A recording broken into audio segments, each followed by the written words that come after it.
There's a gap opening up and Bellegarde has gone into it and he's not offside either, and he's got Munetsi to the left. Oh my goodness, how did that not go in?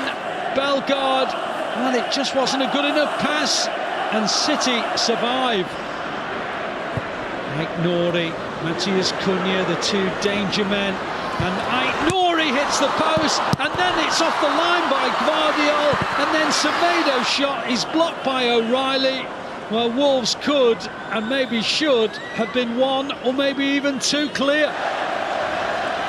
Docker, always looking to have a go. O'Reilly, good chance, deflects away.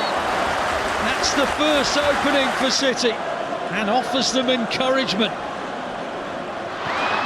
Now Docker, always looks the most dangerous, and back it goes to Bruyne! First attempt on target, and after those scares early on, it's City who hit the front, and of course it had to be KDB, still writing headlines, still making the difference, and putting City in front.